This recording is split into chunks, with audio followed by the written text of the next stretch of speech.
What's up, y'all? I do not want to talk about this, but it's something that has to be done. The Yankees are struggling. And I know that you are all going to love this video because I'm going to be talking about how bad the Yankees have been at the start of this season. So go ahead, drop a like on this video. Bunch of Yankee haters, I will say. I'm not going to talk bad about the Yankees very often, but it's time. My worry scale right now for the New York Yankees is probably a 6.5 out of 10. It would be a lot worse, but the Red Sox, they're not doing so hot as well. That helps out the Yankees a lot. Some of the things that I'm going to talk about in this video, the DL for the Yankees is stacked right now. I don't know what our trainers doing. This many players should not be hurt this early in the season.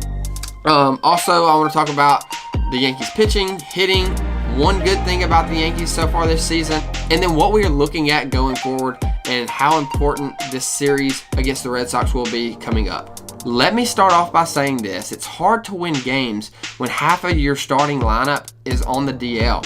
11 players. That is how many people that the Yankees have on the DL. When CC Sabathia came off the DL, Gary Sanchez went on the DL. I don't think Gary Sanchez's injury is that bad. I think that's more of a precaution. But it's time to start thinking about, what we're going to do with all these injuries. Who is our trainer? Can somebody go ahead and get rid of him, get him out of the Bronx? You shouldn't have this many people on the DL in the first 2 months of the season. Some of the names that are on the DL, like I said, there are 11 of them. I won't tell you all 11, but I will tell you the key pieces of the Yankees team that is on the DL right now.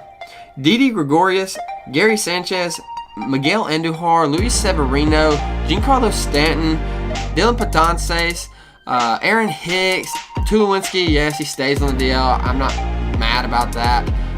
And then, you also have guys like Ellsbury, Montgomery, Heller. Ellsbury, I don't know if he'll ever come off the DL. He reminds me a lot of Chandler Parsons, just staying on the DL forever and never coming off and just making a lot of money. It's miserable. So with saying all that, if I had to scale how worried I am about the Yankees right now, I would think it would probably have to be around a 6.5 out of 10. And it could be a lot worse. Some of the things that kind of make me feel a lot better is the fact that the Red Sox aren't playing very well right now. I'll mention that later on in the video. Something that does worry me very badly right now, though, we probably went through our easiest part of the schedule, and we've only won one series. And that being a sweep against the Orioles. Yes, we have one sweep against the Orioles. But the teams that we have lost series to, the Orioles, the Tigers, the White Sox, and then we got swept by the Astros. I'm not worried about getting swept by the Astros this early without our whole lineup. But Orioles, Tigers, and White Sox, they're not very good. We should be able to beat them with minimum players. That's going to come back to hurt us later on in the year. I think that, these games are going to be very important later on down the stretch. I don't know what Boone is doing, but it's not all his fault. I will say that. Let me tell you, 7, 8, 9 hitters for us in the White Sox game: Urshela, Higashioka, and Tauchman. If you know all three of those players, you're a great Yankees fan, I will say. And, you must love baseball or be keeping up with the Yankees a lot, because those players are not everyday players. Those players are not names that everyone knows. And that's tough to have all three of those players in your lineup in one day. With saying all that, it's not all the hitters' fault. Our pitching has been very, very poor. Signing Paxton in the offseason, I know that everyone expected us to get a lot more for him when we signed him. He's been healthy. That's one good thing about it. But he hasn't been, a so-called ace that we needed. I don't think he would have been an ace regardless. Severino is our ace. But we did need him to be a little bit better for that rotation than he has been right now. Tanaka, he's been fine. I don't care about how he's been pitching. Quality starts. He had a bad outing against the White Sox. I get that, but I'm fine with Tanaka. CC Sabathia came back and pitched very well. We're going to need him to get some quality starts, to be a leader for that rotation, and to be a veteran presence in that locker room. Domingo Germán has probably been our best pitcher so far this year. It's probably not what we thought going into the season, but anywhere we can get it right now, we'll take it. So I'm talking bad about the Yankees. I will find one thing to say good about the Yankees. the Yankees management, the Yankees, GM and ownership, they made some great trades back in the day. One cool thing I want to point out, a couple games ago, Clint Frazier and Gleyber Torres hit a home run in the same inning. And that is significant because in 2016, we acquired both of those players.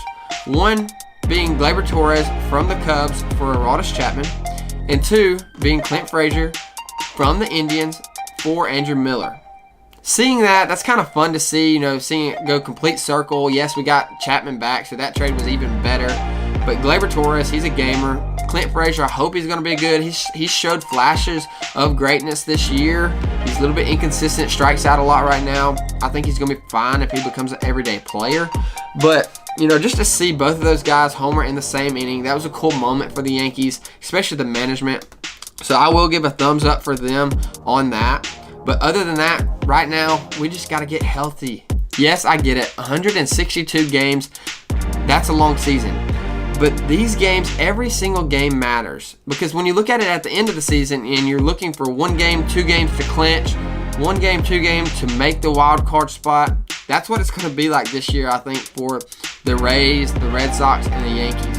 Going into this series, with the Red Sox playing the Yankees 2 games in New York, neither team has a lot to be happy about. Both teams need this game. The Red Sox, they're pretty healthy, I will say. Their pitching has been very poor also. Sale and Porcello have been miserable. I'm not complaining about that. I hope they keep it up. But, this will be a very, very important series to watch in the Bronx. I hope the Yankees win. They need to win, I will say that. But I just wanted to let you all know, the Yankees, they're struggling. I'll be the first one to admit it. They're going to need to, turn it on. Are the Rays for real? The Rays are at 12-4. They're number 2 in the MLB power rankings. I don't know about all that. I don't think I would have them at 2, but they are playing very great. Their pitching's been good. Their hitting's been good. The Red Sox and Yankees are only fueling their fire, giving them hope, making them think that they're actually legit. I don't know how the season is going to finish out, but all I'm saying is I'm admitting it right now. The Yankees are struggling. The Yankees are playing very poorly, and I'm worried. 6.5, that's how worried I am. And like I mentioned earlier, go ahead, drop a like on this video. If you're new to the channel, subscribe if you haven't already. We will be back with more sports to talk about. How about the Masters this weekend? That was amazing. Tiger Woods, y'all. He's a beast. Golf is in such a great spot. Let me go ahead and add that. I'll have a playoff basketball video coming out, letting you know a little bit what I'm thinking about. Hang on, my phone's ringing. Just kidding. 76ers, what are you doing on the bench? Answering your phone, checking your phone. Come on, Amir Johnson. I don't know what all that's about. But we'll be back. Take it easy. Thanks for watching.